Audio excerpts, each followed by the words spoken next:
welcome to We Read It One Night, the podcast where two sisters introduce you to the latest book that will make you believe in happily ever afters. In today's episode, we're loving People We Meet on Vacation by Emily Henry. This book follows Alex and Poppy and is packed with friends to lovers goodness and the overwhelmingly fresh scent of a pining hero. So buckle in for some vacation tips, some good old sibling banter, and some true love. Enjoy the show.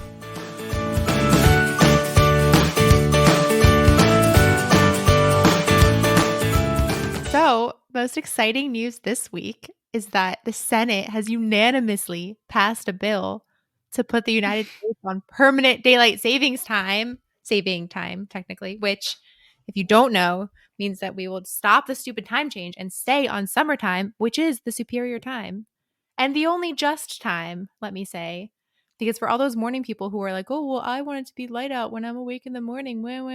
Well, I mean, maybe I'm wrong. Maybe there's like a huge contingent of people that, like, I don't even know what schedule you would have to work, but Go to sleep at 5 p.m. Almost everyone is awake at 5 p.m., right? But not everyone is awake at 7 a.m. when, like, you know, that's the time period at issue here. So it's only just to have the sun set at 5:30 instead of 4:30 in the winter.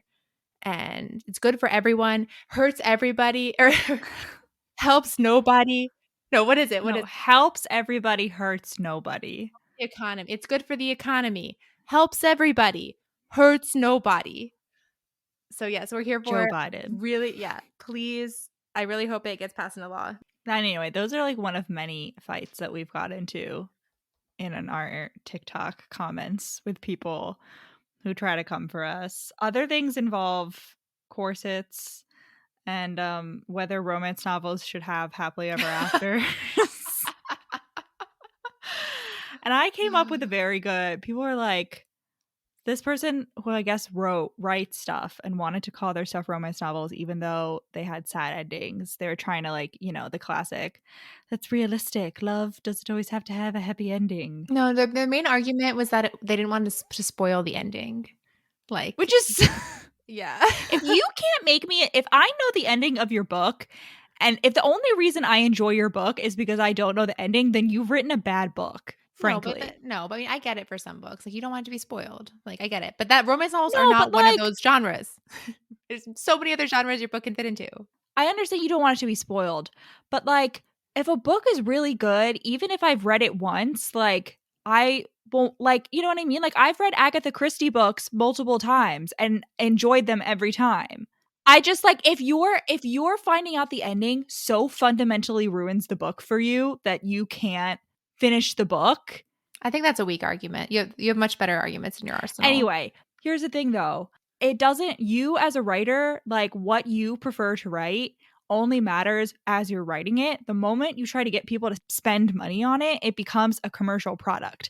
And if you label it something that it's not, then you are lying to the consumer and you are essentially, like, in some ways practicing fraud. Like, it's fucking fraud. Like, if I have one of those, like, toy Jeep Barbie cars for my 4-year-old, yeah, technically I could sell that as a car because it is a vehicle that moves at a certain speed and can carry at least one person a certain distance, but I would be fucking lying if I tried to sell it as like a full-size car. Like, it's not the same thing. No, it's not. Just because it has a love story in it does not mean it's a fucking romance. It's not the same thing. In fact, if you want some backup for an author that is commonly, like, probably one of the most common of people, like, citing him as a romance author when he's not, Nicholas Sparks, if you're going to argue that, I would direct you to his website where the first, like, question and answer in his FAQ is, what is the difference between a love story and a romance novel? All right. And he'll lay it out for you. He is not a romance author and he admits it.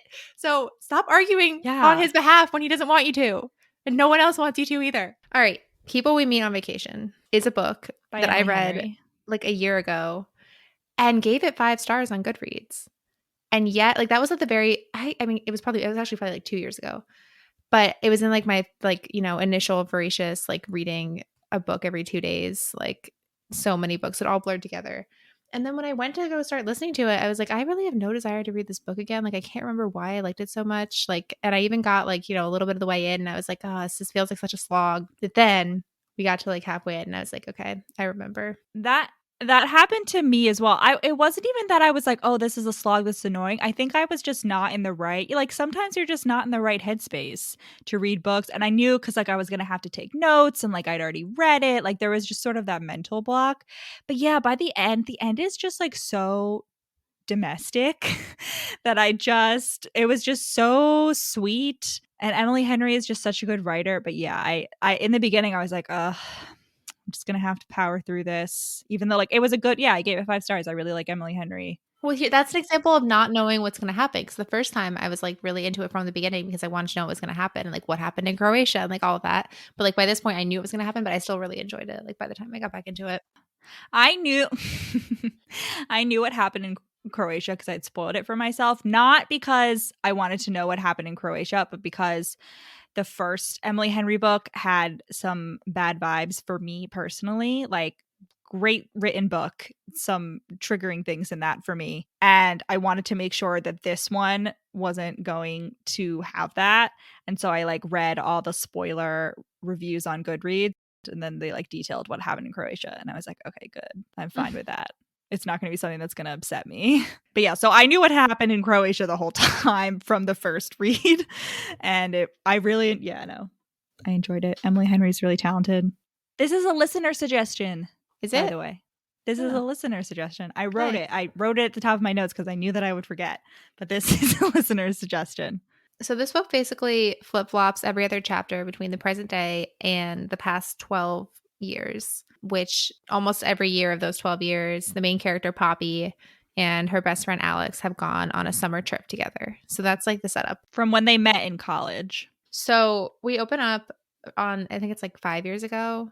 And basically none of their trips, despite the fact that it's all about traveling and like being on vacation, none of their trips except for like one really made me jealous and made me like wish I could go on that trip. Like Tuscany, that I was like, oh, I totally want to go on that. But all the other ones, I was like, these are, whatever. But I feel like the point, I don't know if it was intentional, but I feel like the point is like, even though the trips aren't like some razzle dazzle, like amazing, like they just like, they like going on them because they like being with each other. Like that's like the main thing. No, I agree. Well, first of all, the whole point of their trips, especially in the beginning, was like trips like super like ragtag on a budget, like everything super cheap. And the Tuscany trip was like sponsored by Poppy's work. So like it's a little bit different. But yeah, no, I agree. The purpose of the flashbacks, I don't think was like the vacations at all. It was just like, I think it was just the conceit of Emily Henry being like, they see each other at least once a year. And here's like them at their prime. No. Well, my point is like it would be easy to criticize it by saying like they only see each other, they talk a lot, but like they only really see each other on vacation when it's like not like really your real life. So it's like, how do you even know they'd be good together like in real life? Like that's something that was going through my mind. But I feel like the fact that like most of their trips, like this first one that we see, which is 5 years ago, it's like pouring down. It's supposed to be a beach vacation, but it's pouring down rain the entire time. But they still have like a great time and like just like hang out. And then like the one where she gets sick and like they don't even end up going to like. Oh my god. Yeah, we'll get to that. But like that's more my point. Like yeah, no, it's definitely like it's them like being just like being like normal people. It's not. And part of like the whole theme of it is that like they sort of like as they sort of grew apart, it was like as they started taking the more like glamorous vacations, like those were like worse for their relationship versus the initial ones where they like had time to bond and like just be Poppy and Alex. So the only big takeaway from this like first 5 years ago in the rain that I really got from is that they have a conversation where Poppy is like, you have strong dog energy to Alex. And no, sorry. No, other way around. Alex is like, they're talking about his cat. And she's like, the cat hates me. Like, why have a pet that doesn't want to be petted?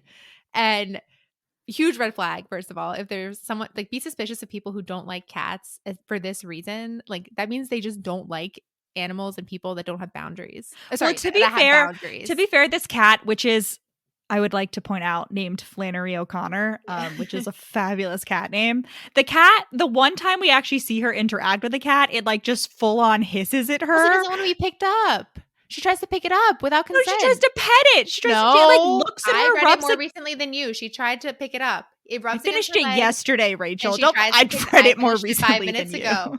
She tries to pick her up. That's because I remember because I was like, you can't just scoop an animal up without asking.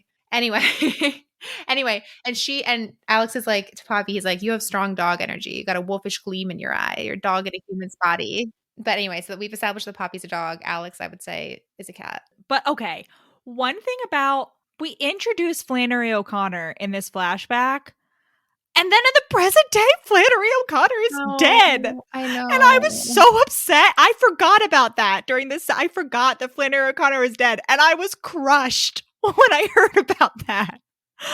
I was so sad. Without getting into too much detail, just the things that stood out for me is that we learned that Alex always carries cash, which never comes back. But it does make me wonder because Poppy's like, I don't know why he always carries cash. I've asked like 3 times and his answer was either too boring or too intellectually complex to bother remembering. And at first I was like, what could that possibly be? Because I feel like in general, if you're using cash, you're getting screwed over because other people are getting credit card points and you're paying higher prices because of that. You know what I mean? But Yeah. what if, is it because Alex is a prepper? Because this seems like something a doomsday prepper would do, you know? Because if it's something that's like, quote unquote, intellectually complex, it's probably something that's either like, so they can't track me through my credit card, or so when all the credit cards machines are down, I still have cash, you know? Like, Well, what I think it is. So okay, so important things to learn about Alex. We learn in the scene also that his mom died when he was like 6 years old. She died in childbirth. That's important. And his widower dad basically just gave up. And I understand the grief is strong, but this is once again a common refrain on this podcast.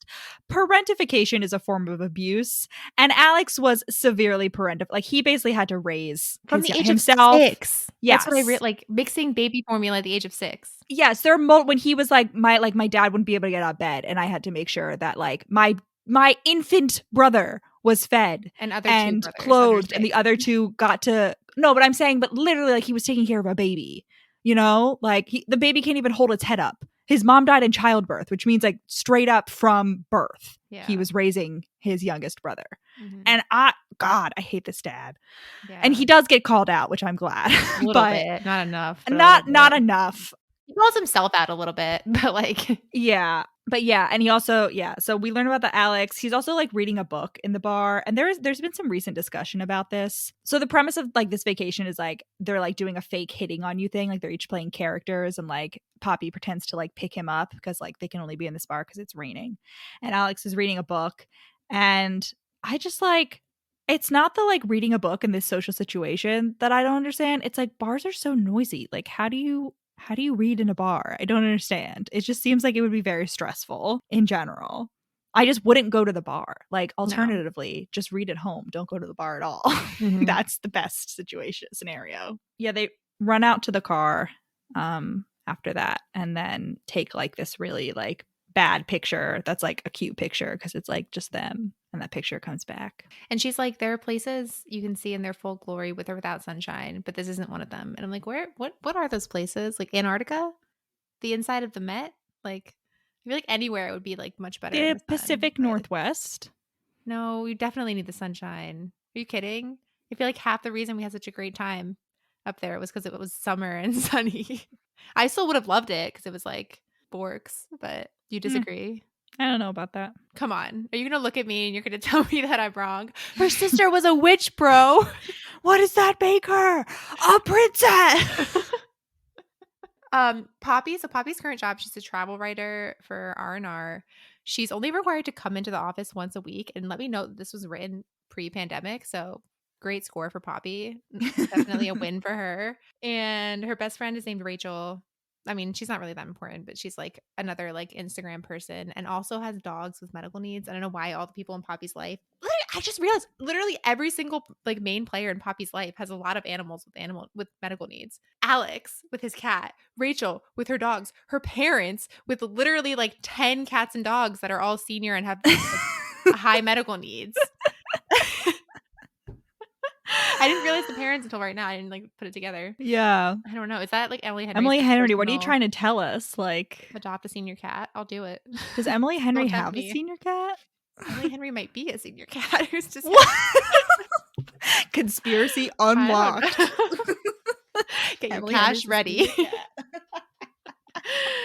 Okay, so yeah, but Poppy's having like millennial ennui, cut to present like day, burnout, creative block. She's sad because she's writing for rich people, but she like used to run a budget blog based on her and Alex's vacations, and I just like really related a lot to Poppy's burnout. And her friend Rachel tells her like It's because, you know, before you like wanted something and now you have it. So you don't like, you like, miss wanting something. And she's like, look for your happiness the same way you'd look for anything else, retracing your steps. And can I just say that I always try to get people to fucking retrace their steps when they want help finding something. And it's always like pulling teeth to get them to try it. Like I have to like beg and like convince them so hard. And then when they finally do it, it always works. I don't know, like, it's like you with The Mummy, like, getting people to watch The Mummy, and they always complain, but then they love it. I don't understand. Like, I don't understand. Retrace your steps. Think about, what was I doing? Where would I have gone with this object? What did I do next? Like, so Poppy doesn't really have to do this, though, because she immediately thinks of when she was last happy, and it was 2 years ago in Croatia with Alex. But they haven't talked for 2 years. And that's a long fucking time. It's a long time. Well, they've sent each other like happy birthday texts. Yeah, but like, I don't know. They've been friends for 12 years. They literally don't talk basically for 2 years. And I just feel like, I don't know. I have to suspend disbelief a little bit that like they've been like together, quote unquote, for this long and nothing's happened. And now suddenly They both have to go to therapy before they ultimately get their happily ever That's after. Like, because they both have a lot of trauma. Yeah, I was like, it's been 12 years and you guys didn't bone once. Quite frankly, this book is really like modern day Harry Met Sally in a lot of ways. And Harry Met Sally is also like that. Like, they meet in college and they don't get together until like their 30s, which is what this and book it's like is. I wasn't able to see like what exactly was so different about this. I guess Poppy was finally ready to like explore, like, you know, stop running. Well, yeah, I think that's the thing. I just think that they both weren't ready for each other. But yeah, so this whole time you're like, what happened in Croatia? You spend like the whole book. You don't find out until the very end. Yeah. And I was like, of course, everything went to shit in Croatia. Like, of fucking course. We can't go there. We can't go there. Of course, everything went to shit in Croatia. This is what they get for stealing the whole coastline. Justice for Bosnia. Yeah, it's true. Let them have a little bit. Bosnia has 12 miles. Like, Croatia was like, no, we're going to take this whole thing. We're going to take it all. Oy vey. Anyway, so Poppy, after this conversation with Rachel, she is inspired to like spontaneously text Alex for a reason that's not like happy birthday for the first time in 2 years. And she's like, what do I say? What do I say? And she like drafts a bunch of different things. And finally she goes with hey. And then she accidentally sends it. Because she's like, I go to highlight and delete the word, and then it accidentally sends. Why would you ever highlight such a short word like hey to delete it? Just like tap, tap, tap. I don't know. So it's really on her. I'm always very, very skeptical in contemporary, just books in general, when people like accidentally send texts. Because I'm like, how often does that truly happen? Yeah. Like, it's always some like, I think I've maybe done it like 2 times. Yeah. And it's like, I don't know. Usually when I accidentally text someone, it's because like I like think I'm texting someone else. Yeah. Definitely. Yeah. 100%. It's always so I'm like, oh, my finger slipped. I know. I'm like, and how? every time I'm so embarrassed that they're going to think, I mean, it hasn't happened that many times, but like, just because it's also such a trope of like doing that and then like, you know, intending to text them and being like, oh, I was meaning to text someone else. Like, so a little bit about a background about Alex. Besides the fact that he's like raised his three younger brothers, he has a PhD in English literature and an MFA. He's currently a high school teacher and an MFA. And she's like, oh, he has so much debt from his like doctorate. And the fact that he has an MFA, like, okay, that costs money. Like, he can have debt from that. But like, if you're paying money for a PhD, you might as well join an MLM at that point. Like, don't fucking do that.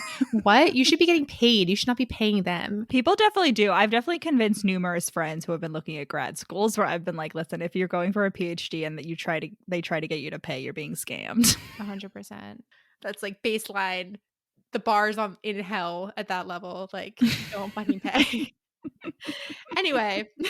I think, I just had a thought though, as you were talking about, I think the Alex's grad school degrees are like one of the big obstacles. That's the reason like they're not ready to be together yet, because like Poppy, like he's like in fucking Indiana or something. And like, you know what I mean? Like Poppy wouldn't move there.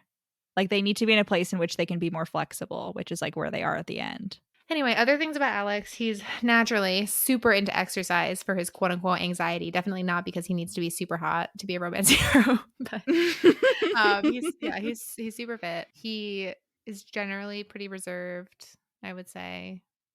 He's compared to like the Poppy. ultimate, like, very hot but shy boy. I've never met such a man, but Mhm. I suppose they exist because people keep writing them. So, like, I Yeah. feel like there's got to be at least one if people keep writing about him. So we flash back to 12 years ago when they met, which was at freshman orientation They've at been the this University dumb of for over a Chicago. decade. And Alex was wearing, khaki pants and a University of Chicago t-shirt, which I don't know, khaki pants, just like, okay. And listen, let me pull an example from my own freshman orientation to just discuss how important clothes are in this context. This wasn't from like straight up orientation, like we hadn't moved in yet. It was from like summer orientation, like where you go in for like a day and like they give you, all that stuff. So I went there and I wore one of my Hawaiian shirts because I was going through my Hawaiian shirt phase at the time. I wore one of my Hawaiian shirts and like one of those like crisscross choker things, that were like popular in 2002 and then had like a moment in 2016. And so I was dressed like this just to give you an image. And I met my first friend at my university because they sat next to me and assumed that I also liked to smoke weed because of how I was dressed. And I don't like to smoke weed. I mean, I have a lot of friends that do. I guess I just give off the vibe of someone who like smokes a lot of pot. But they sat next to me and literally, and they didn't tell me this at the time, but they like sat next to me and we started like talking. And then like when we actually moved into college, merged our friend groups and like all of that. But afterward, they were like, yeah, no, you seemed like someone who was like chill because of your Hawaiian shirt. So for your outfit, I don't want to be the type of person that says clothes matter, but like, especially in like, specifically in the context of like meeting new people in college, like the vibes you give off will determine who approaches you. Yeah. So Poppy like rocks up to Alex and just as an opening gambit roasts his clothes. She's like, oh, do you go to University of Chicago? Rightfully. Yeah. And he's like, oh, I spilled some juice on my shirt. That's why. I'm sorry. And He's so like, awkward. Yeah. Oh, I know. I feel for him. Poppy like dressed very like flamboyantly. Like she wears a lot of like vintage and clothes and like very bright colors. So it's like very much a contrast. And later on, Alex is like, much later on, like we found out, Alex was like, yeah, I literally thought you were like a joke, like not like a joke, but he was like, I thought you were like basically a meme, like the first time I met you. And then I realized that like that was just how you were. Like this wasn't like a weird character you were doing. Like you were just like absolutely insane. And it was like life changing to like meet someone who just like didn't give a shit. So then they don't really talk again until the end of that year when Poppy's roommate is randomly like, oh, I have a friend who needs to drive back to West Linfield, which the town that Poppy is from is East Linfield, and like he wants to carpool, like, do you want to do it? And she's like, okay. And then she shows up and who's waiting with his like beat up station wagon as I picture it, but Alex. It's literally like we talked about Harry Met Sally. This is Harry Met Sally. They go to the fucking University of Chicago. They drive home at the end of their freshman year because a mutual friend arranges them to drive together. I need to rewatch that movie. Wait, they specifically say that it's May that they're driving home at the end of freshman year. That University of Chicago has been on a quarter system since 1892. All right. It would be ending in June, not May. Okay. All right. Am I wrong? Are you finished?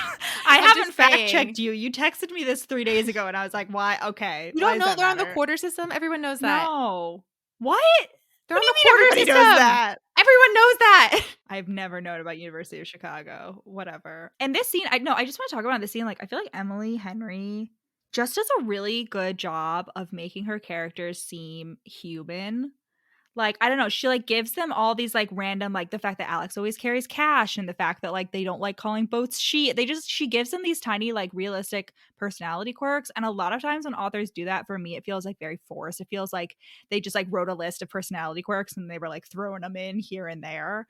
But like Emily Henry just does it in a really natural way. And her characters always just feel very human to me. She just sort of like captures like who they are as people and also captures their like inherent chemistry really well, but also like them being awkward. Yeah, for sure. So like it starts out, very awkward until Poppy like decides to start basically playing like 20 questions with like kind of like likes and dislikes. She starts asking you about herself. And that's something we find out later. Alex is like, you were asking me about myself. And it was the first time like anyone ever really like asked me to like be myself that wasn't like in relation to like what I could do for other people. And I was like, parentification is a form of abuse. It's a good, yeah, it almost feels like I didn't exist until that point. Like you created me. Like, oh. And there's a lot of like random niche things they learn about each other.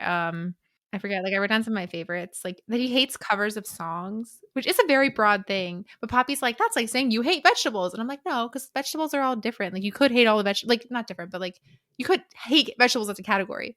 But covers of songs is like, For example, I love the Gary Jules cover of Mad World. What I don't love is the whatever the band that covered Africa by Toto recently. oh Don't like that yeah. cover. Bad.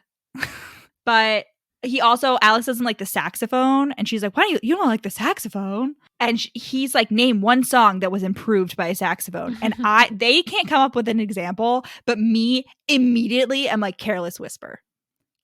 Careless Whisper. If the saxophone doesn't exist, we don't have Careless Whisper.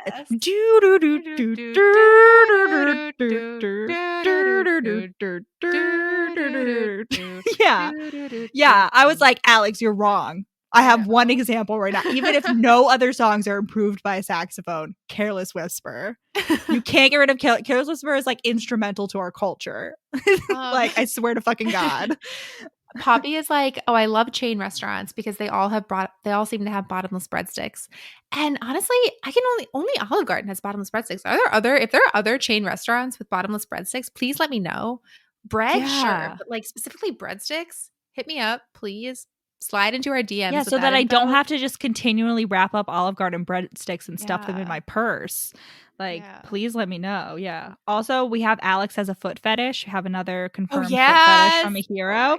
Because he's like, I don't like flip-flops because feet should be private. And I was like, he was like, I was like, the only reason that you can have for legitimately not wanting to see feet in public is because you get an immediate hard on. Just like fucking admit it. Tell me you have a repressed foot fetish without telling me. Yeah. I was like, let it go. Like, let it be free, Alex. Like, suck on some toes. It's okay. Oh my God. He also says a Joni Mitchell song is his karaoke song. And my go-to karaoke song is All Star by Smash Mouth. What's yours? It depends how you define karaoke. If we're talking about the God, what was the game we played? The American Idol karaoke video game. It would have to be My Heart Will Go On because I was always capable of getting it perfect because the bars didn't change. So you just had to like hold like different notes for like a long time and you would like knock it out of the park. No, I'm talking about like you're at a bar, you're singing karaoke. I mean, I've really only done karaoke once and it was Before He Cheats with like a friend. Oh. Yeah, I'll Start by Smash Mouth and I know all the lyrics and I get a fucking standing ovation every fucking time. It would probably be Dragosta Dinte.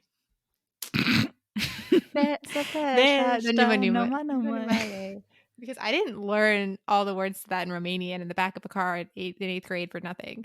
All right. All right. So back to the present day. What we skipped over is that Alex has responded to Poppy's hey. Immediately. Within like 5 seconds. Hey.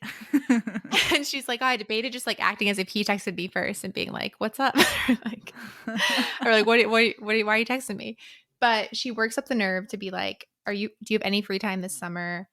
Do you want to go on a trip? And he's like, yes, obviously. But he's already he already has his youngest brother's wedding in Palm Springs, California. And they basically work it out that he's going to extend that trip by like 3 days and she's going to come with him and come to the wedding. So she's thrilled. She knows the brother, by the way. She's not just like inviting herself to his wedding. So she like pitches it to her boss as like a trip that she could go on and like cover for the magazine, but her boss rejects it. And so Poppy is like spontaneously like, I need some time. I need like an actual vacation. I'm going to take some time off and go to Palm Springs.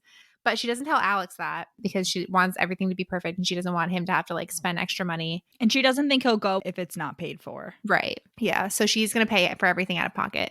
And Poppy, like, I got so many mixed signals. Like, she goes on this whole thing at the beginning where she's like, "Oh, I have my dream job now. My life is everything I wanted. I have this super nice apartment. I have like all the money I could want."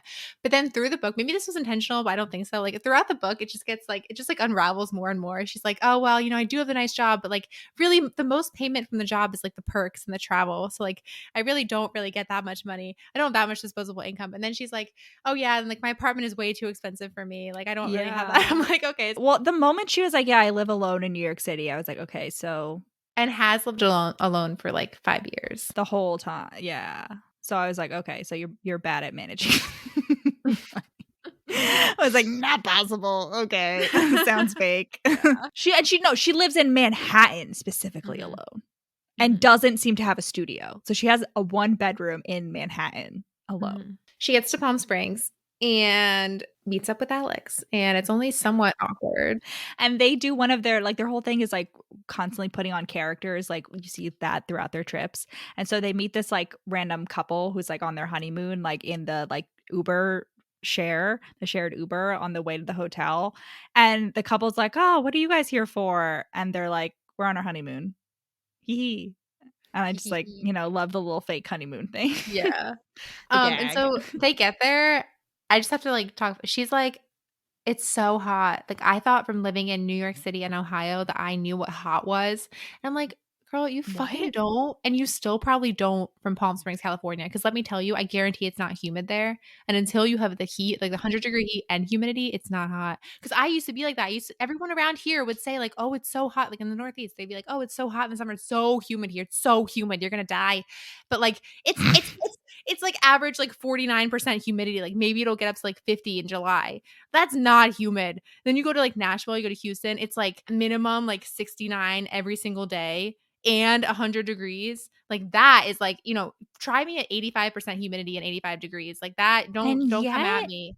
And yet, you losers keep trying to convince me to move to the fucking South. No, And I'm it's like, I don't no. understand. The humidity in the Northeast is too much for me. No, Why it's would I go horrible. anywhere with more No. humidity? No, you're missing the point. It's horrible in the summer. The thing you have to come to terms with is it more or less horrible than not seeing the sun and having it be cold for I like 6 like it months being of the cold. year? That's the difference Yeah, between you well, and fair me. I enough. fucking like it when it's cold. All I'm saying is your argument that it's somehow inconsistent is not I will correct. say about Palm Springs, it's like 125 degrees there. Like, no, like that's not a fucking exaggeration. Like that's what their summers are like during peak. So like even if it's dry heat, here's my thing though. You've never really been out west in like a desert area in summertime, have you? Mm-mm. And like as someone like I wasn't even there during fucking like when I went to Arizona for like spring break a few years ago, like that wasn't even like, obviously like peak heat, but it was like hot there. But like the dryness, like like my lips were cracking. Like my Yeah. literally I had a fucking basically clown like lips in terms of like the amount of red around my like it's obviously Yeah. not the same as humidity, but it's just like the dryness is like it's the other end of the spectrum and it's like just as bad. Like it's so dry, Mhm. like horrendously dry there, and you don't even realize how dry it is until you like get home and look at your face in the mirror and you're like, what the fuck? Like I've aged 20 Yeah. years.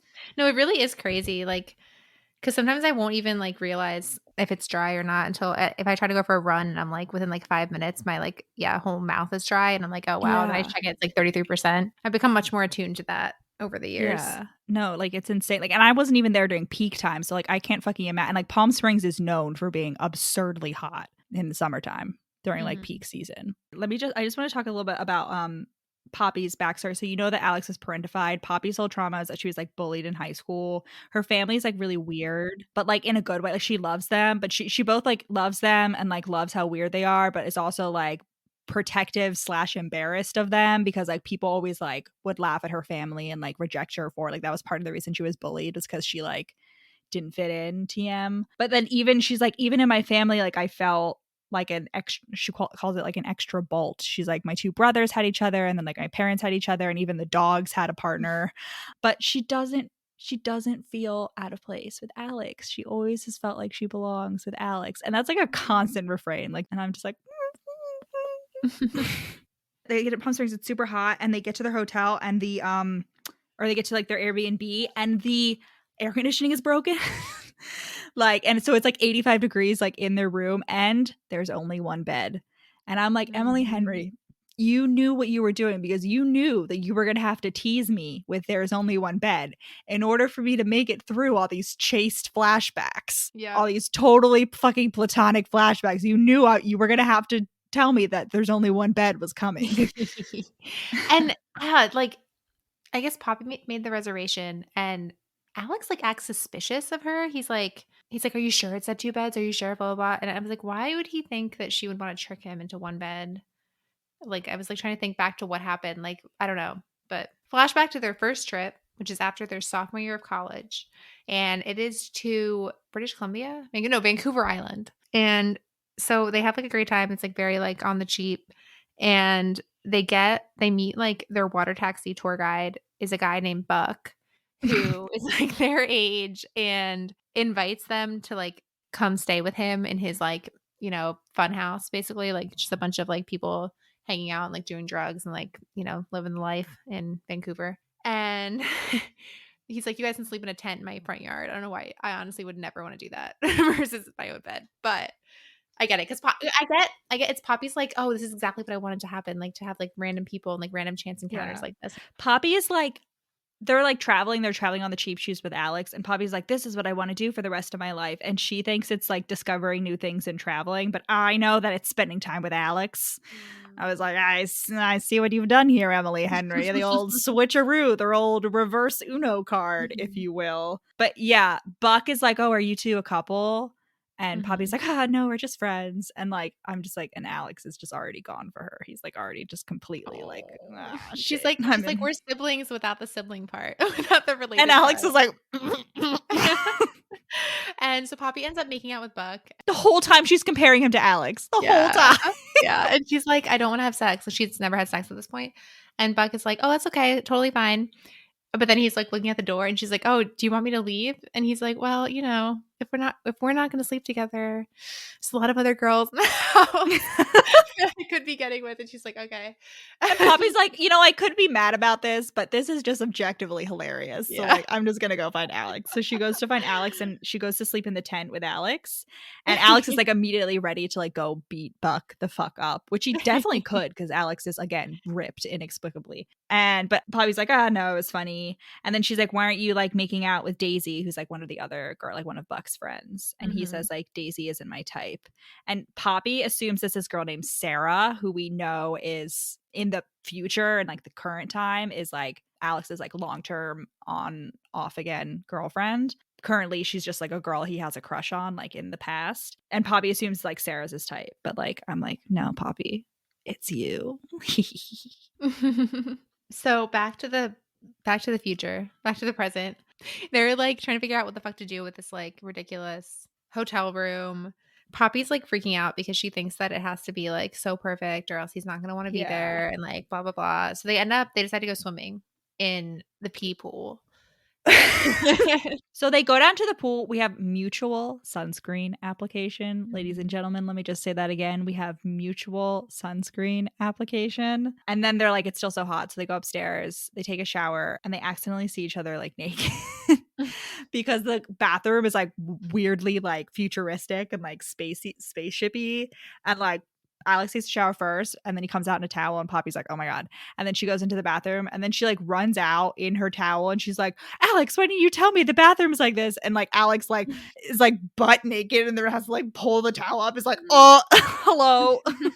And I was like, Poppy, Emily Henry giving us the good stuff like right off the bat. So they get in the pool. There's like when there's swimming, there's some more tension. Like it's so crowded in the pool that like Alex has to like grab her and like pull her back towards him to like get her out of the way of some like man in a Cheshire, like I don't know, in a hat, in a wide brimmed hat, a Cheshire. Anyway, flashback. We got their second trip. They went to Nashville. How'd you feel about that, Rachel? We don't really get anything about their trip, I feel like. That's because Nashville's fucking boring. Okay. I'm sorry. My main takeaway from Nashville is that it has bugs large enough to give me a black eye. Everywhere is boring.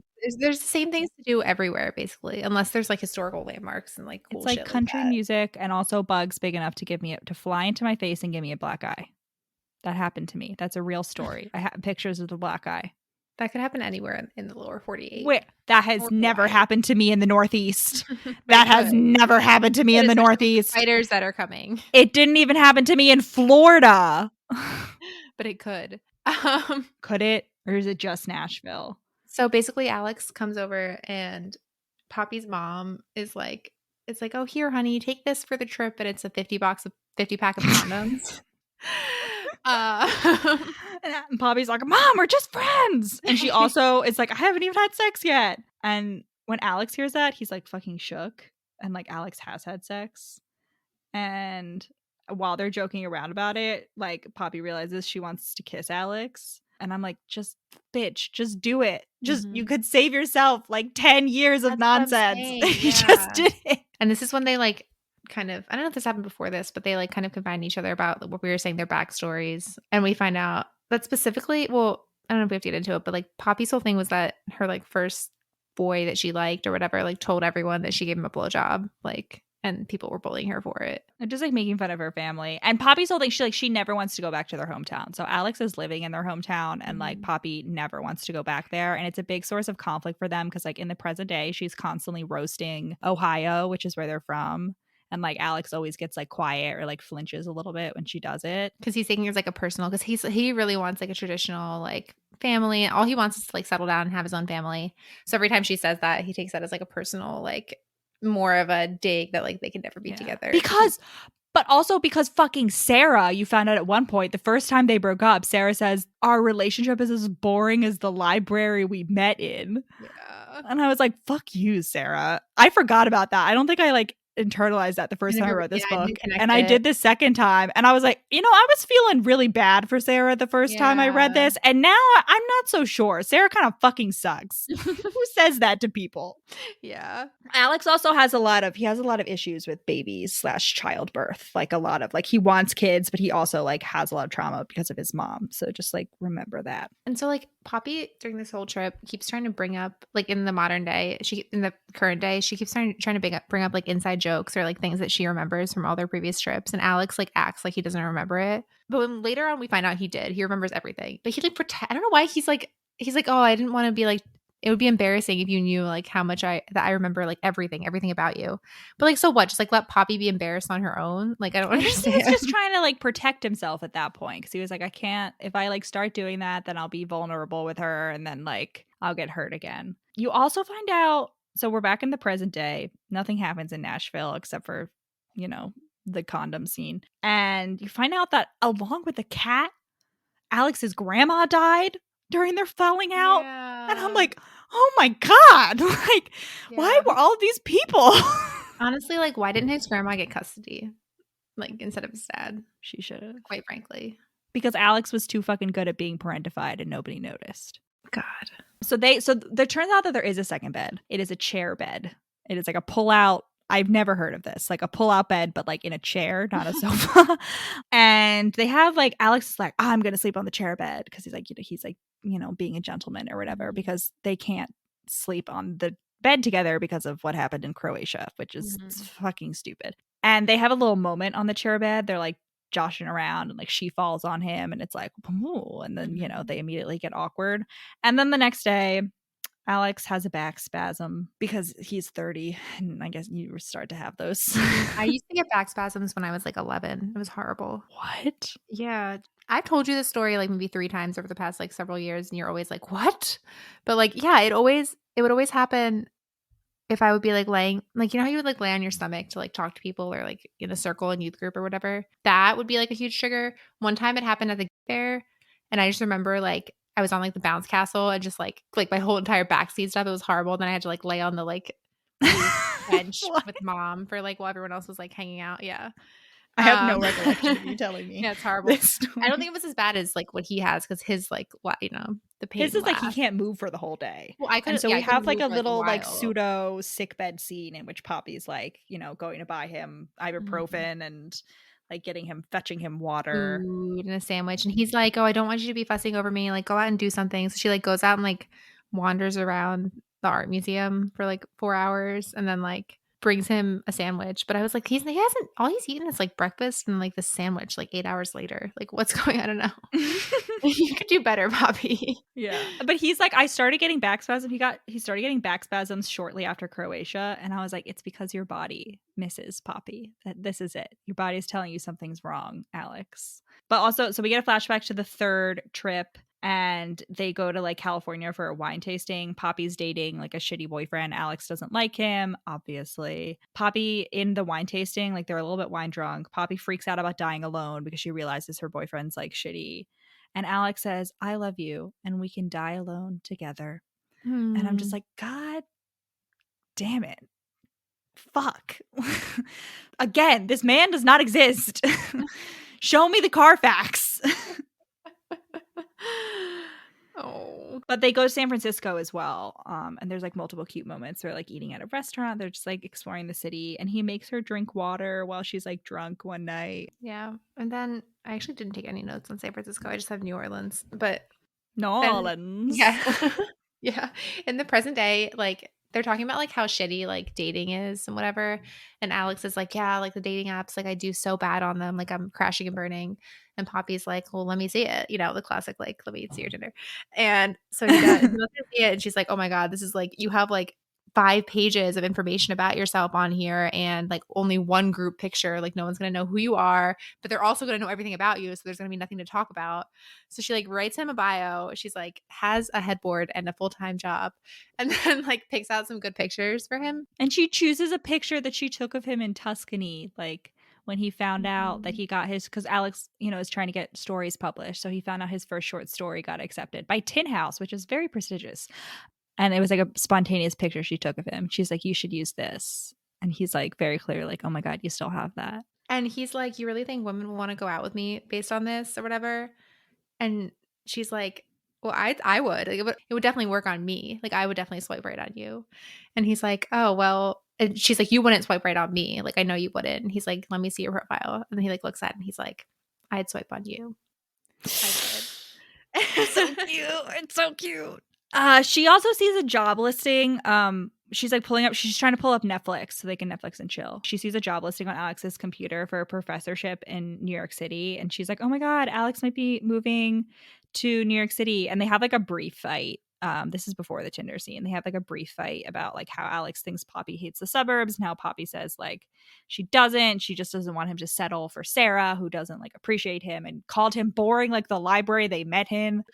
And also hates Poppy. Yeah, Sarah hates Poppy. Understandably, frankly. Yeah. I get why Sarah doesn't like Poppy, which we'll talk about later. But yeah, so they have the cute little Tinder moment and then they Netflix and chill, but without any of like the chilling because they're both just like, it's like the scene in Twilight when they're watching the like tape in class and it's like electricity. They're like digging their palms, their fingernails into their palms, gritting their teeth. So now we have New Orleans. Mm-hmm. They go to New Orleans for the 4th trip. And I'm just like, oh my God, like these 2 dummies just need to like communicate with each other. But like they won't, like, and they just can't, like they're just too dumb. And Poppy has a new boyfriend named Guillermo. And Alex is with Sarah now for the first time. And Poppy's worried that Guillermo only likes changeable things about her. Like he doesn't like who she is. Because he goes home and he's like, wow, like you're so different in New York. Like it's great. And she's like, oh no, like he only likes me like because of the things I changed about herself. And I'm like, Alex loves everything about you, Poppy. Please remember that Alex loved you from the beginning. You dummy. But she doesn't yet because we still have 8 more years to go. Yep. They have a cute little scene where they dance in the streets of New Orleans yeah. on the street. And like they both feel like nobody else is there. And it's like particularly significant because Alex like doesn't like he doesn't like PDA. He doesn't like being like the center of attention in public. But he like they both, you know, feel safe with each other. Mm-hmm. We also have a cute little scene where they're accidentally staying in the French Quarter and it's super fucking loud at all hours of the day and they can't sleep. And this is where I say to you people, earplugs. I know what you're going to say to me. You're going to say to me, oh, well, Rachel, I can't sleep with earplugs. It's more distracting than the noise. And what I will say to you is that I used to be one of you people. I used to think I couldn't sleep with earplugs. In fact, I didn't even know how to put in earplugs. Secret is that you got to like twist them up. You can't just like try to shove them in there. But the thing you have to ask yourself is it better to try to sleep with no noise, or am I the kind of person who's not going to be able to sleep no matter what if there's noise? If you're the latter, buckle through it and it will change your life. Anyway, if any earplug companies want to sponsor me. I hate earplugs.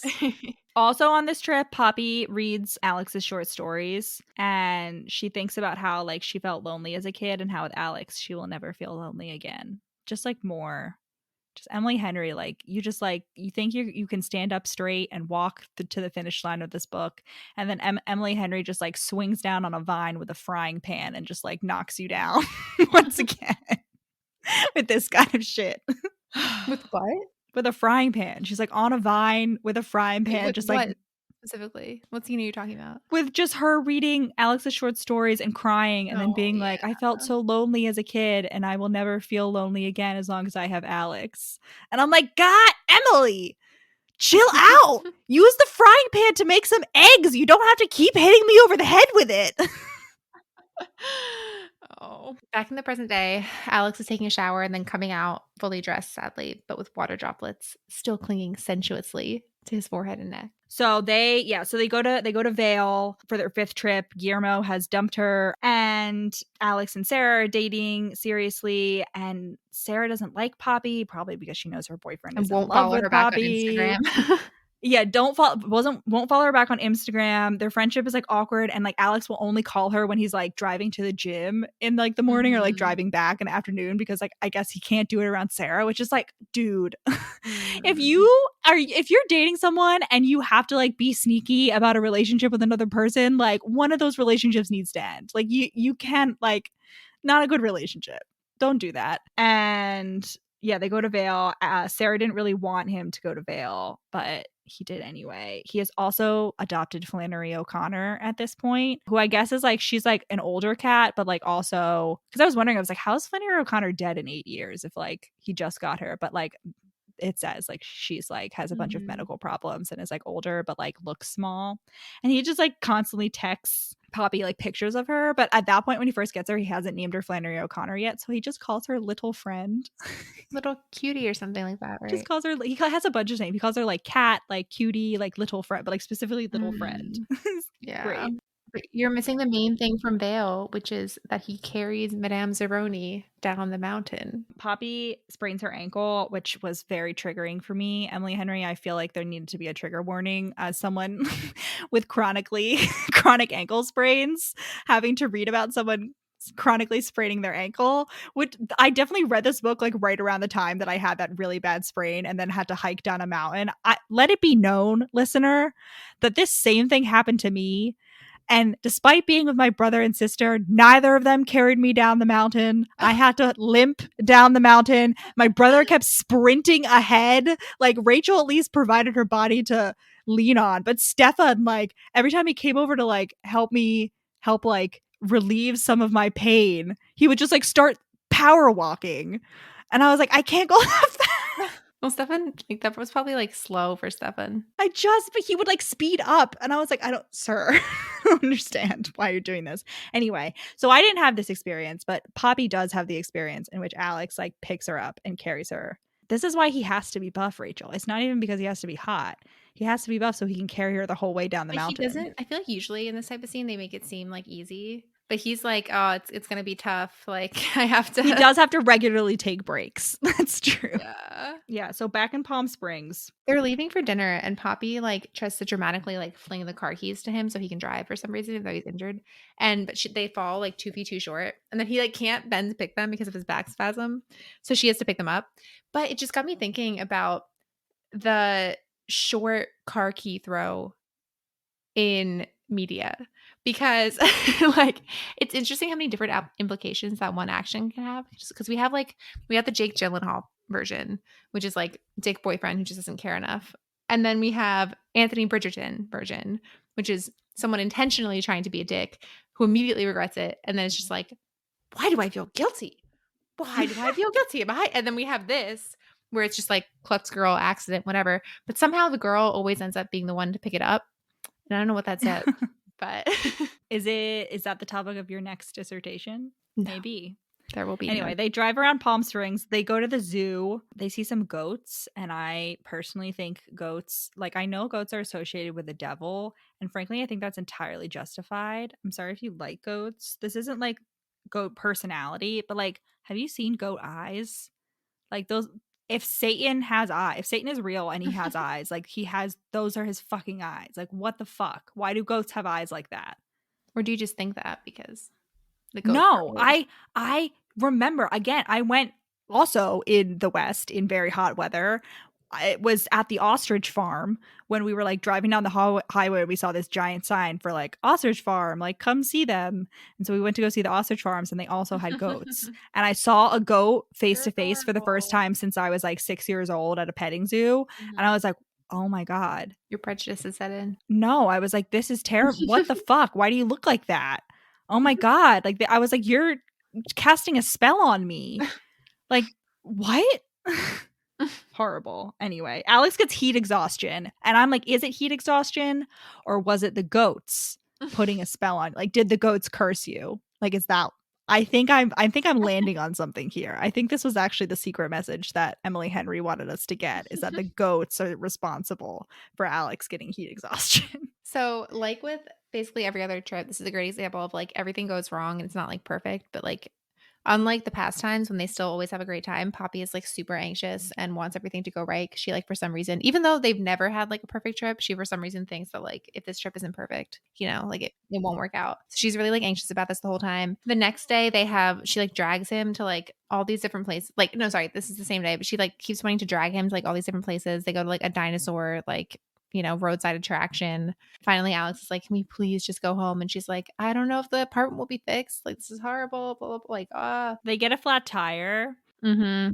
and they have to get like a tow truck. And tow truck drivers are just like insane. Like, I would like tow truck drivers to like feature more prominently in and I say like insane in like a complimentary way. I don't say this in a derogatory way. But like the time when we were trying to come pick you up from camp and we went through like the McDonald's drive-through and then the car hood started smoking and then like we couldn't pick you up from camp obviously and had to get a tow truck. And the fucking tow truck driver, first of all, it was like 5 of us crammed into the front truck bed of his truck. No one wearing seatbelts. My head was banging against the ceiling because this man drove in the middle of the highway, drove across the long grassy medium, like down a hill to like make a U-turn. And we were like, I was like, are you allowed to do this? And he was like, I'm a tow truck driver. We're allowed to do like whatever, like special things. Like, and I this is another thing where like for a decade at least, I didn't question this. I was just like, oh yeah, tow truck drivers are just like allowed to do like they don't have to follow normal driving. Like I legitimately for like did not question it for a moment. But no, this guy was just insane. Just like Mr. Gibbs, or what's his name in Adventures in Babysitting. Another classic. If you had never seen 1980, when did it come out? 1987? Like Adventures in Babysitting. 1989? Chris Columbus, some of his best work. You should see it, but yeah, not the remake, the 80s version Mhm. of Adventures in Babysitting. A classic. It actually holds up. We have watched it with people who never saw it as kids and they laughed. So take that. If that's not a glowing recommendation, I don't know what is. But so, okay, next flashback. First vacation we saw, the one where it rained the whole day at the beach. And we find out that like this is the first time Poppy realized she was in love with Alex. But of course, she's too much of a coward to say that. They get back to the hotel room and it is 90 degrees. Like it doesn't, because they called the guy, the like Airbnb host, and his name is Nikolai, and he was like, you just have to lower it 1 degree at a time, which is the most nonsense thing I've ever heard. And so they tried doing that and they like got it down to like 78, and then like they come back and it's at 90, and they're just like, they have like basically they both have like breakdowns and they like just start yelling at each other. And like Poppy like basically confesses like she's like, this has to be perfect, like we have to like be friends again, like this is supposed to fix things. And Alex is like, things can never go back to the way things were. And it starts to rain, and then we got some confessions in the rain, and then they like kiss, and then of course it cuts away. But it's okay because this is like the best flashback in the whole book. It is, frankly. Very rude to cut away just when they're about to make out. They're supposed to go to Norway because Alex was like, let's go somewhere cold next time at the that first trip that we saw, the like island Mhm. trip. So Poppy has this whole like they're gonna go to an ice hotel, and like she has this whole like trip planned through R&R because like now she's working at the fancy magazine, but then she gets sick and she's like, Alex, just go without me, like I'll meet you later or Mhm. whatever. And of course Alex doesn't do that. I also want to point out that Alex is constantly like, Flannery O'Connor reminds me of you, Poppy. And Poppy's like, haha, like why? Like, is it because she like scratches people or like whatever? She like makes all these jokes. And he just keeps being like, because she's a tiny fighter. And I will say, this book is an example of a book where the fact that Poppy is a small person is referenced an appropriate number of times. All right? Yes. We get it. She's small, he's big. We are not hit over the head with it. There are no being picked up like rolled up newspapers here, my He friends. struggles to carry her down the mountain despite the fact that she's small. to Yes, him. very realistic. Yeah. But yeah, Poppy's like, having fucking fever dreams in which like Flannery O'Connor is like chasing her through like a nightmare world. And then she hears banging at the door and she like thinks it's like the cat like smacking her across the head with like its paws, but it's actually Alex at the door. And she like opens it. She's like, what the fuck? She thinks she's hallucinating.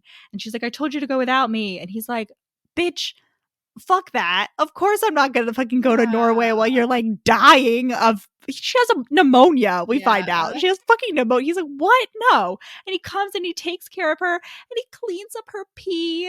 And I know it's so gross, but like frankly, there is like nothing more romantic to me than like someone willingly cleaning up, like changing your sheets after you've peed the bed. Like, what an expression of love. I really can't. I can think of few things that are like a better expression of love than, doesn't even have to be romantic love, but like than willingly cleaning up someone's pee. In this scene, while they're sick, they kind of like break down all their walls while he's taking care of her. And I love sick bed scenes so much. And he tells her about his mom and how he like never talked about her as a kid because his like dad couldn't talk about her without being sad. He's like, I can't really remember a lot about her, but like I remember as a kid always telling people like she was like the best singer in the world.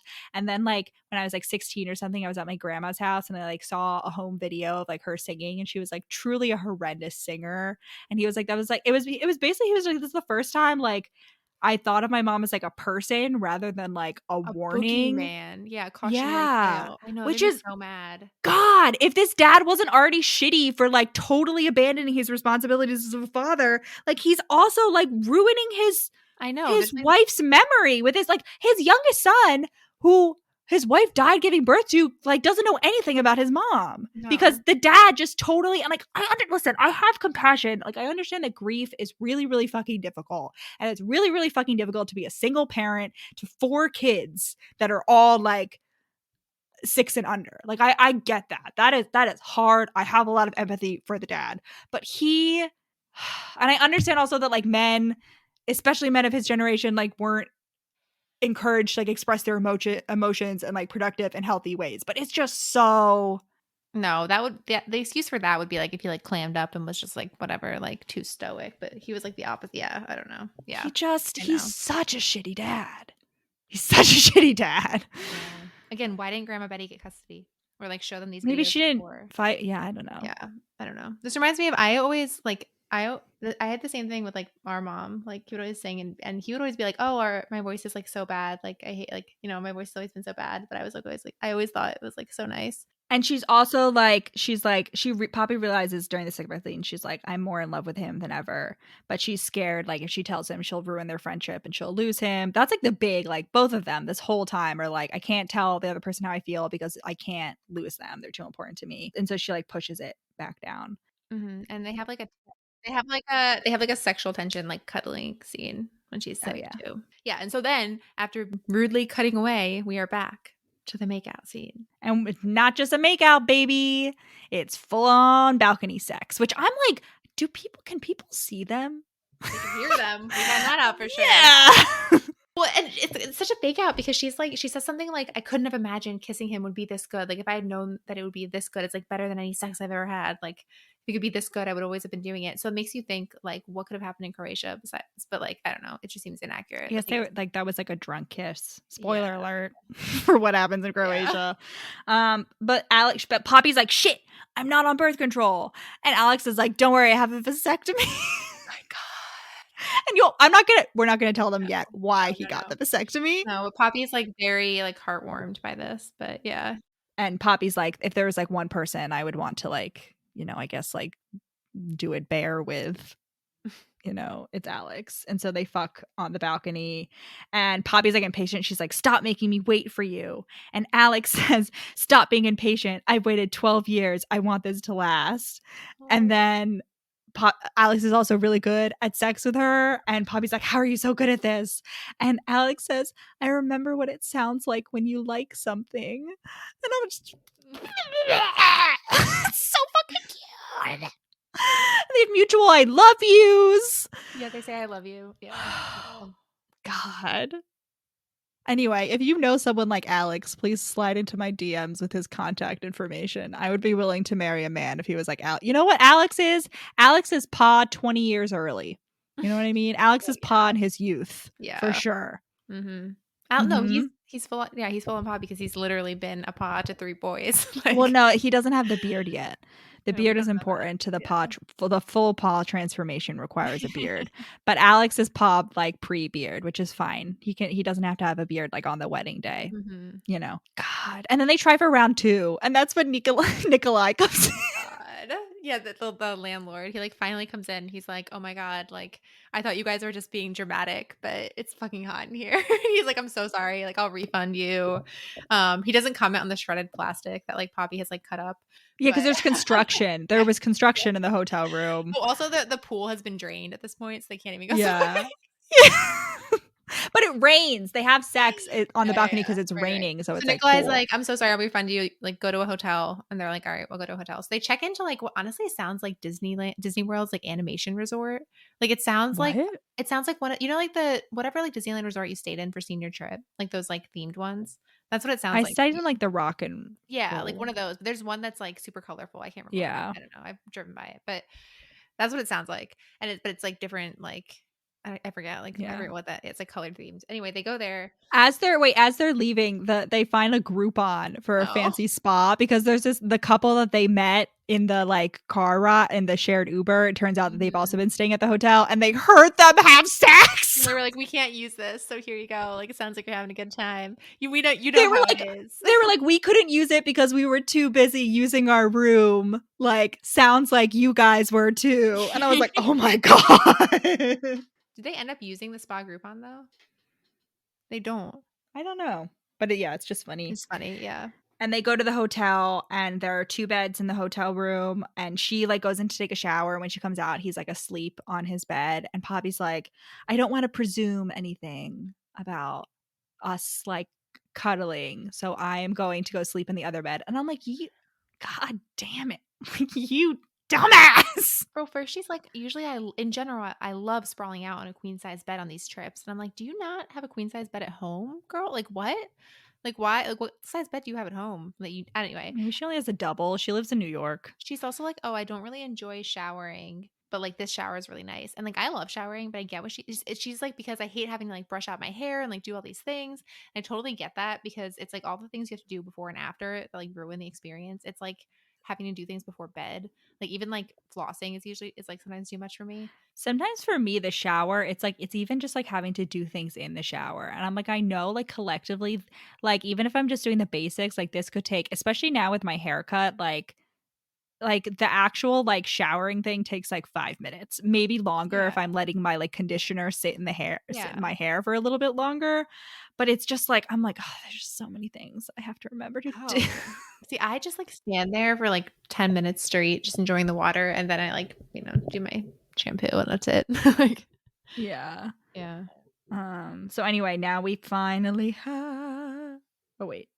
No, I'm sorry. It's not the Croatia trip. Now we have the Tuscany trip. Mm-hmm. And they're going on a double couples trip. So it's Alex and Sarah and Poppy and Trey, who's like the photographer that they were supposed to work with in Norway. You also find out at this point, very just randomly, Alex and his brothers are named in alphabetical order, which is just very Bridgerton of Emily Henry to do. Mm-hmm. I don't know what the 2 middle brothers are names, but Alex is the oldest and the youngest is David. We also have a flashback with like Grandma Betty at her before she died, obviously, at her like like someone's birthday party, like I think Alex's The dad's birthday dad, party, and Poppy and Grandma Betty are in the kitchen. And Grandma Betty is basically just like, listen, I like Trey and I'm glad that like you love him and like you're happy with him, but like TBH, I thought you were gonna end up with Alex. Like that's yeah. And this is when we get Flannery O'Connor hissing at Poppy, and Sarah's like, wow, she really doesn't like you. And Poppy's like, I'm going to kill you. Yeah. I'm actually going to scratch your eyes out. Yeah. Oh wait, I didn't mention, okay, this is totally a purpose of nothing, but I just remembered it, and I just remembered that I didn't mention it. Alex is described as a young hot cat lady at heart. That's just important to As note. if all cat ladies aren't hot. Yeah. This is why we need the cat scale. We are right reclaiming the cat lady identity. So Tuscany, though, this is the first trip of theirs that I'm like really jealous of. Like I would totally go on this trip. Not that I wouldn't like go. I would go to Canada, whatever. But like, you know, this is like sign me up. It's like a villa. They just like lie around and eat all day. They see how long are they there for? Because they, I don't know. The way it's described is like this routine that they have, but there's like 3 different routines, and like it doesn't make. I think it's like they're there for like a week. They're in like a villa. You know what I mean? It's not like they're like traveling around. They're sort of like they're based in one spot. Anyway, so then Poppy goes to pick up some snacks, which I would just like to read the quote: aged cheese and meats, fresh bread, and a variety of jams in tiny jars, and lots of wine, which just ideal snacks. Mike Newton, is that you? Yeah. An array of wines to choose from. That sounds delicious. Oh my God. You know what's really fucking good? Fig jam. You ever had like fig jam? Oh yeah. There's like fancy fig jam. You can get it at like Acme or something. Yeah. It's just really fucking good. I just love figs. Period. Yeah. Anyway, it goes really well with like brie. Like it's good with like your like homemade charcuterie boards. Anyway, Poppy basically makes the charcuterie board. They're all around like a fire in their Tuscan villa, and they're like bonding. And Sarah complains that Alex doesn't like PDA, but also like drops that they are like probably gonna get married. And Poppy's like shook. And it all seems to be going well. Like Sarah's like Poppy's like, wow, like me and Sarah like can be friends, until Sarah and Trey start roasting, like ganging up on Poppy about liking The Bachelor. And like Sarah Loki implies that she's a narcissist. And I was just like, you guys suck. I was like, I want. But I think in general it goes well. Like she likes them. Yeah. But then on the last day. Dun, dun, dun. So we've been like getting a few, like every so often it'll be like Poppy will be like, oh, I'm feeling so nauseous, but it's probably just a migraine, or like I haven't eaten. And she's like, oh, I'm feeling so nauseous. And then she's like, shit, I haven't gotten my period. And she's like, the closest 24-hour grocery store was 35 minutes away. And I'm like, I frankly do not believe that there are any 24-hour grocery stores in rural Italy. Like No. there's not even one in like suburban Pennsylvania anymore. There was one. They got rid of it. Yeah. Like what? Anyway, she manages to go and get like 3 pregnancy tests. And then she's just like crying in the kitchen. And Alex walks in because he's about to go on his like morning run. And he's like, oh my God, like what's the matter? And she like tells him, she's like, what do you want? She's like, I don't think Trey wants to have kids. And he's like, no, what do you want to do? And she's like, I don't know. And he's like, I'll support you like no matter what. And she's like, well, what do you mean? Like you and Sarah are just going to like buy an apartment right next to mine? Like, how's that going to work? And he's like, I don't like whatever you need. And then she takes the tests and they're all negative. And Alex like starts like crying from relief. And he's like, I don't know what I would do if anything ever happened to you. Like, because for him, pregnancy is like he wants kids. For him, pregnancy is like also kind of a death, like potentially a death sentence. Talk about it a lot. Sure, but like for him, like he just sort of has that trauma because of his mom. Right. And then they never talk about it again. And they start becoming increasingly distant after the Tuscany trip. Yeah, because Poppy's like, oh, Alex really would change his whole life for me, and like it's like I'm not like making room for him to have his like own life and like build his own thing with Sarah. Like it's just like not fair. So I have to like put distance between us. And I'm like, or you could just date Alex yourself. You could also just do that. So the next morning, back to the future. The next morning after they've had sex, he is gone when she wakes up, but he comes back with a cinnamon roll and a latte. Delicious. I hope it's Cinnabon. Even if it's not, cinnamon rolls, 10 out of 10. And they don't talk about it at all. And she's like, why? Like, what's going on? Like, she's like, I have to be okay with like, if nothing changes after this, like I have to be okay with it. Poppy's like, I won't make it awkward. And by doing so, She makes it awkward. Alex does too. Like, he doesn't bring it up, and it doesn't make any sense considering his whole thing was like, I want it to be like deliberate when it finally happens. Like, Yeah. blah blah Well, I blah. think Like, it's seeing because something. I honestly think Alex's motivations is because she fucking slept in the other bed. So he probably woke up and he was like, "Oh, that's how it's okay." Like she just wants to pretend it didn't happen again, you know? Yeah. So Yeah. I'm just going to pretend it didn't happen. But then they go to his brother's bachelor party, but right beforehand they like work stuff out. They finally are like, "Okay, Yeah, 'cause she's like like, "Why we're didn't we not." just, like, spend the entire day fucking instead of like, why didn't have you looked at me the whole day?" And he's like, "Oh, well, it's because it's kind of awkward to have, like, a raging hard on at the pool. Like, I can't look at you." Yeah. But then so they have a quickie right beforehand and then they go to and you think at this point you're like, "Wow, they finally worked it all out. They're going to make it." Mhm. Not so, friends. Not so at all. So they get there and are greeted by Alex's brother David, who is marrying a man named Tom. And so I only ever listened to this book as an audiobook until I was trying to finish it desperately in the last hour before we recorded this. And so I pulled up I found it on the library. Pulled up the PDF of the actual words, like the ebook. Tom is not TOM. It is THAM. So do with that what you will, reader. But anyway, David is like super excited. Like they're holding hands when they come in, even though, Alex allegedly doesn't like holding He hands. doesn't mind PDA with Poppy. David's like, "Oh my gosh, like you guys are finally together. I'm so happy. Like been waiting for this." And oh, David tells Alex like goes off to, I don't know, like do something to like go get drinks or something. And David tells Poppy, he's like, "I'm glad that like Alex has you because like Alex is kind of an empty nester." And I'm like, thank God someone just like straight up called out like the parentify. Like David's like just fully, he's like, "Yeah, Alex was my dad." Fully. And like I'm glad like we sort of moved on to our own lives and like he was like by himself. David also reveals at this point that Alex was going to propose to Sarah. He had the ring and everything. Yeah, and Poppy feels super guilty because she like blames herself for forcing Alex to choose her all the time. She's like, "My default was to ask for what I wanted and he would give it to me even if that wasn't the best thing for him." And I'm like, this whole explanation, if you just like listen to it on the surface level, like it makes sense sort of, but then it's like so convoluted. It's like, why? She's like, it feels like an admission of guilt that we kept whole parts of ourselves, our hearts for each other. And I'm like, okay, it's not guilt if you just own it. Just be with Alex. So yeah, so after the bachelor party, they get back. Poppy confronts Alex about Sarah, and she's like, "Tell me, like, I'm not the reason that you're not with Sarah." And Alex is like, "Fuck off. Of course you're the fucking reason I'm not with Sarah. And of course, like, you're the reason I got a vasectomy because, like, I got so scared after your pregnancy scare that I got home and immediately got a vasectomy. Without And I asking didn't," Sarah. he's like, "I didn't even think to Or ask tell Sarah." not even Yeah, ask. to tell Sarah I was doing it. And then as I was like going home, like I saw a ring and it was like a vintage ring. And he was like, "That would be perfect for Poppy." And he was like, I went home and I broke up with Sarah like immediately afterwards. He was like, "I can't be with her because I'm doing all these things for Poppy." And I was like, my love language is men getting vasectomies for me. He not only had a vasectomy, he also froze his sperm because he's like, "I took precautions just in case it's not Yeah. reversible." And that seems like much more involved. Like, I feel like you have to go multiple times probably. And like in all that time, he still didn't like even think to tell Sarah. I don't know. No, like that's so much.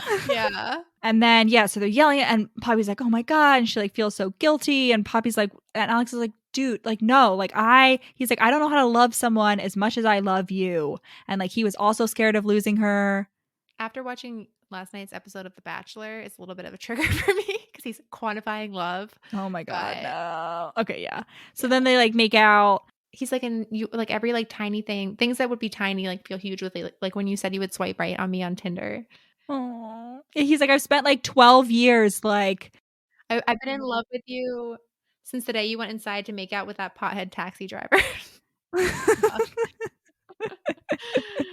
Yeah, so the next day they go to the rehearsal dinner and he's holding her hand and Poppy's like, "You don't have to hold my hand, like you only have to do it when you want to." And he says, "Poppy, there may come a day when I don't have to be touching you at all times, but today is not that day." And I'm like, what the fuck? What the fuck, Alex? And this is when he admits that he like pretended to forget about all their like inside jokes because he like didn't want to embarrass himself.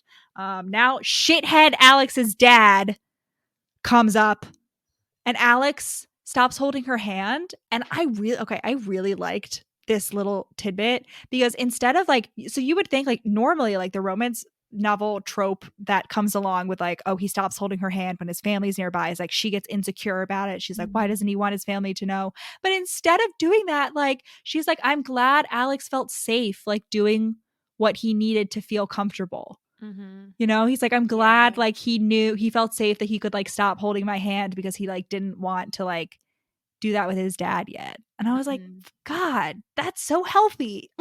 And so Poppy, like the dad comes over and he's like, oh, what a lovely day. But it's just so sad that, you know, my wife's mother, our Graham, died and it won't be the same without her. And he starts like crying No, he's like, I'm basically. sad that their mom isn't going to be here. Right. He's like, just like she was a great member of our family, just like her daughter. He's like, I don't know how I'm going to make it through it. And Poppy's like, but you will.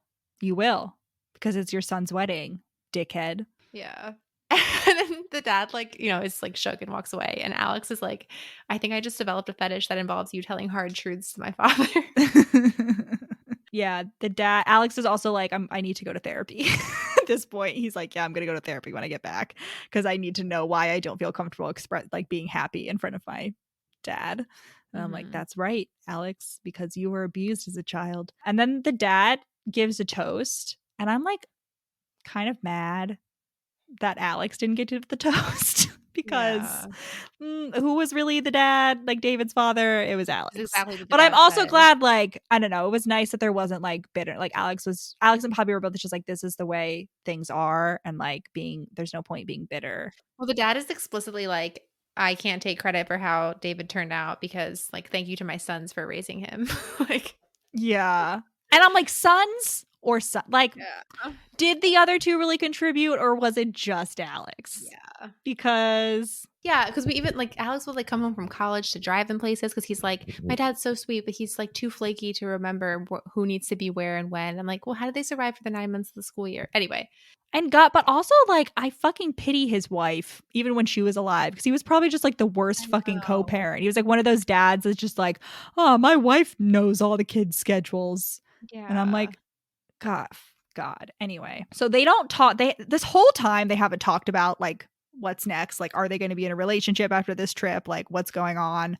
And they don't have time to talk the next morning because they're rushing to the airport because they oversleep. And then they finally get to the airport. And like literally as Alex's plane is about to board, I don't even know like how like Alex is like, It I just thought goes about off the this. fucking Yeah, Alex rails. is like, I thought about this for so long. Like, I want this. I wouldn't have done it if I wasn't like totally sure. I hadn't thought every angle of it. And then Poppy manages to just like completely word vomit and be like, basically, this whole trip was because I was feeling lost in my real life. And like, you know, I just wanted to like try something new. And like, it just comes out in like the worst possible, like, Yeah. She admits that she lied about like R&R sponsoring the trip, and Alex is basically like, I'm not a vacation from your real life.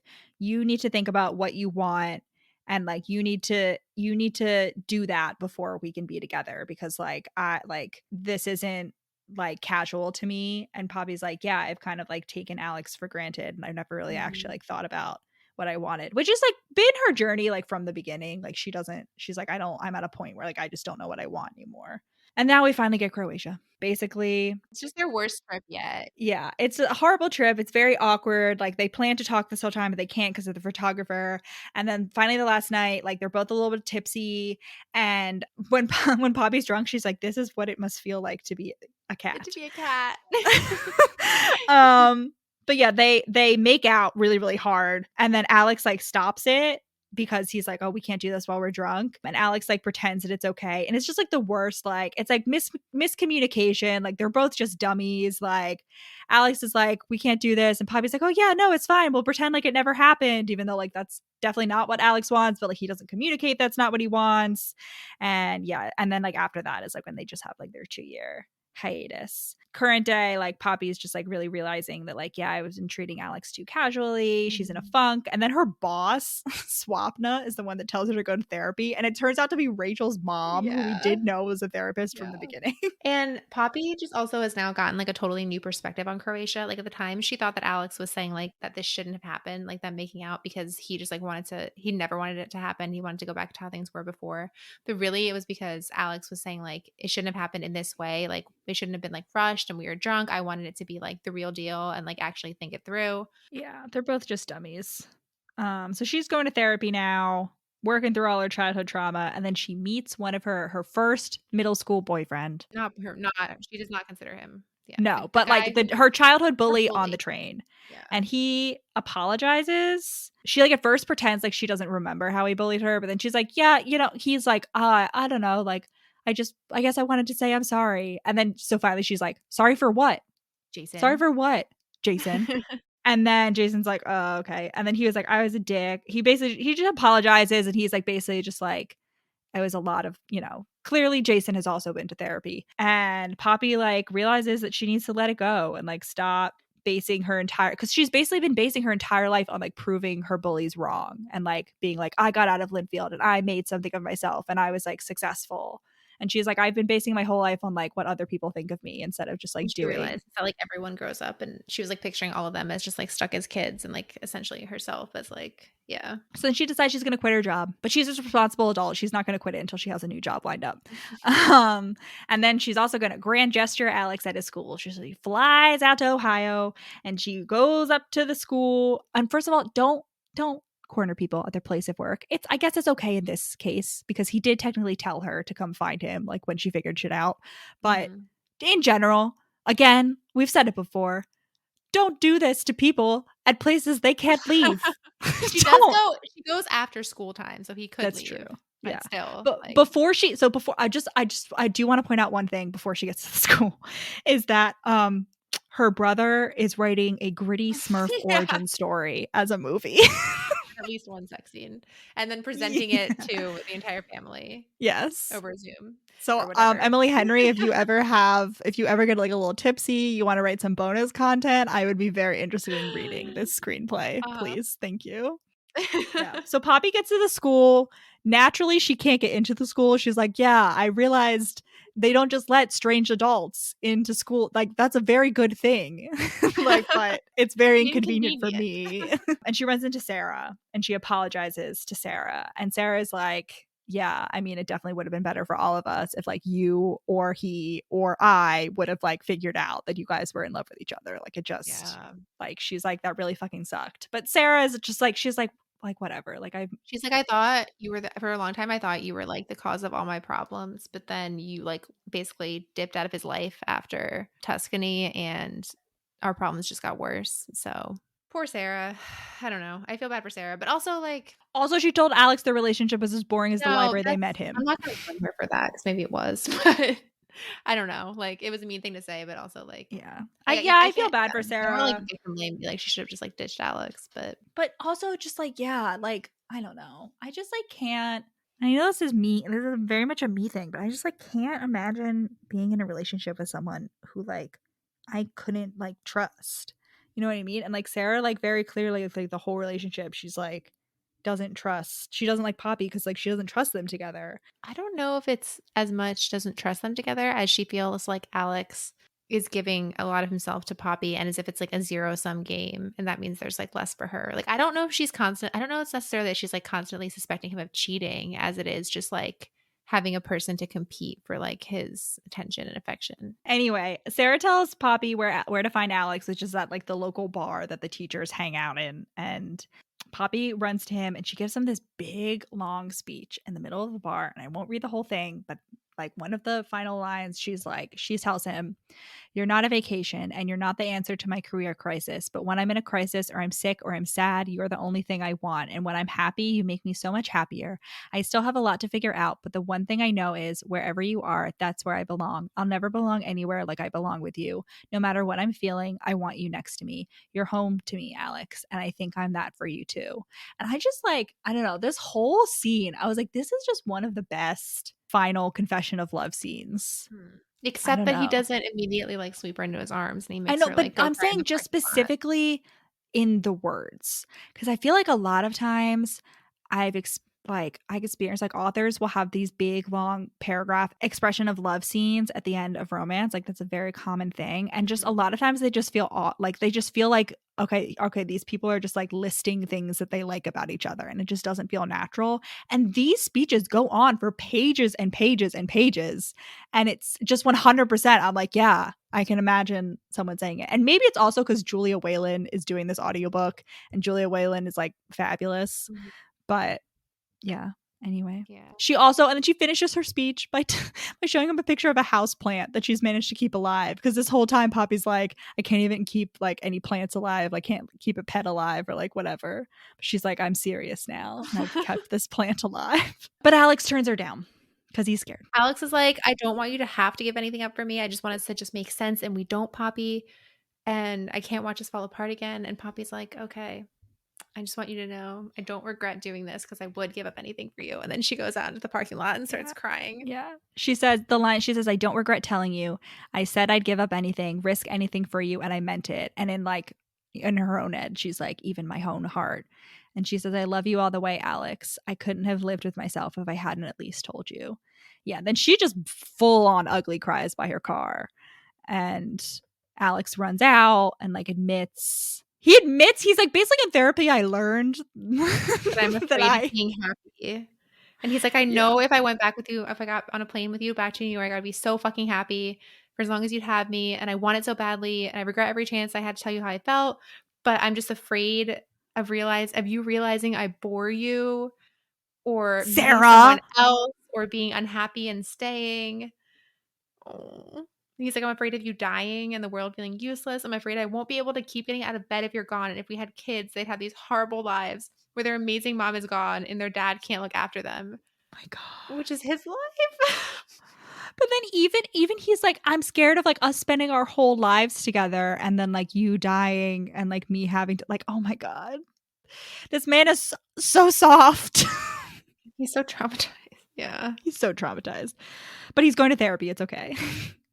We get confirmation that he has been going to therapy these past few months. They're together. And before we hit on the epilogue or last chapter, whatever it is, can I just say something I forgot to mention is that Poppy is like staying with her parents right now at home, and her mom made Buckeye cookies, which I Googled what those are, and I would like to add them to the list of book foods that we have to make at some point because they sound so fucking good. It's basically peanut butter inside chocolate in a cookie. Like I don't know what to tell you. It sounds amazing. Delicious. Yeah.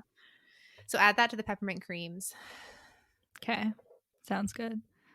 Yeah, then we get to the epilogue, and the epilogue is just them being like super domestic and like they're living in New York, and like then they're gonna go like on a trip to finally go to Norway, and like Poppy's quit her job. Yeah, and then they're gonna go to back to Ohio and like fix up Grandma Betty's house and like see whether they like Ohio or see whether they like New York. And it's just it's like the opposite. Like all their trips were like them going on these like grand adventures, and so like having it end on like them just like washing the dishes and like cuddling. Yeah, and she's like, it turns out Alex can't fall asleep if we're spooning.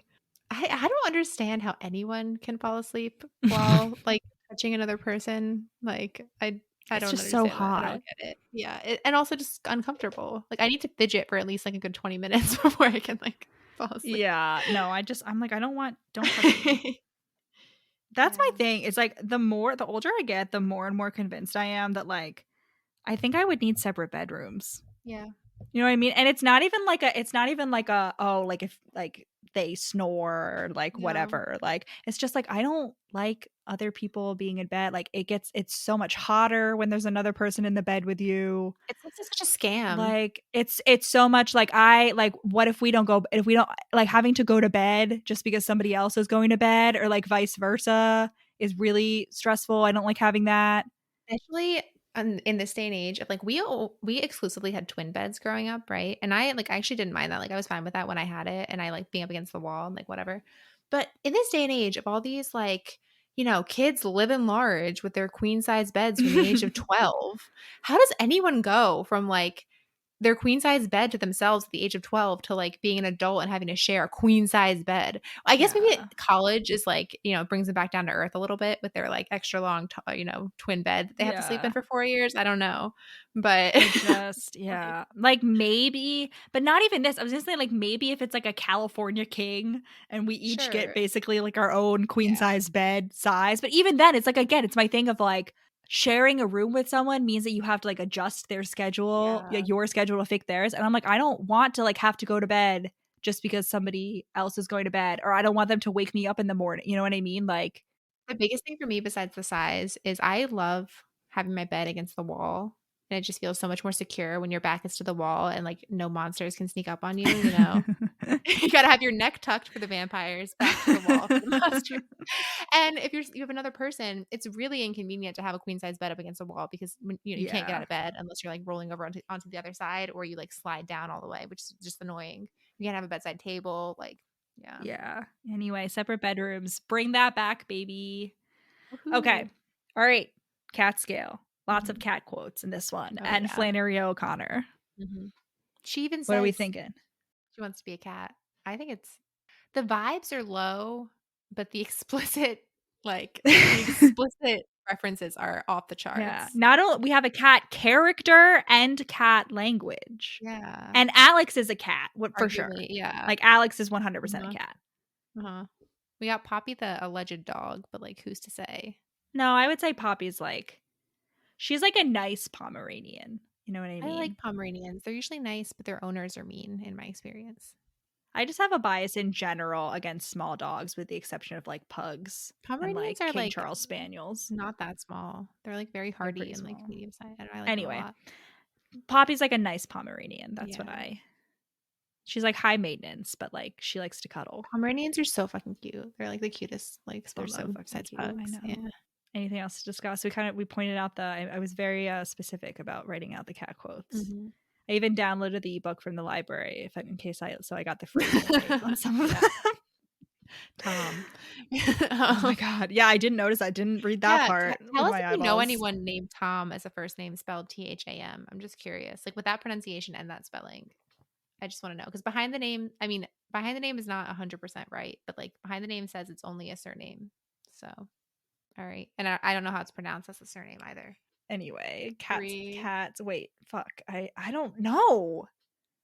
This is hard because it has cat language, but like not cat language and like because we were talking about Mary Winterbourne, where like it didn't really have cat vibes, but it had a lot of cat language. But like this isn't even like it's not the same kind of cat language. I don't know. Yeah, it's not sex-related It's cat not like language. traditional cat scale cat Right, language. right. All right, I think I got it. 3, 2, 2, 1, 1, 7. 6, I almost switched to 6, but I went with my 6.5. traditional choice. All right. 6.5 on the cat scale, babies. Rachel, where can they find us? They can find us on Instagram, TikTok, or Facebook at We Read It One Night. They can find us on Twitter at We Read It Podcast. Or you can email us with more listener suggestions like this book or literally anything you want at We Read It. We Read It One Night at gmail.com. And remember, if you have the ability, wherever you are listening to this podcast, to rate and review, please do drop us a rate and review. That includes you guys, Spotify people now, just an FYI, Spotify and Apple Podcasts. We recently have gotten some great reviews on Apple Podcasts. Yeah, So it can be anything you want. Meow. keep them coming. Godspeed, comrade. All right. Godspeed, Anything comrades. wait, that wasn't my Godspeed, comrade. That was just an example of something they can give as a review. Anyway. Godspeed, comrades.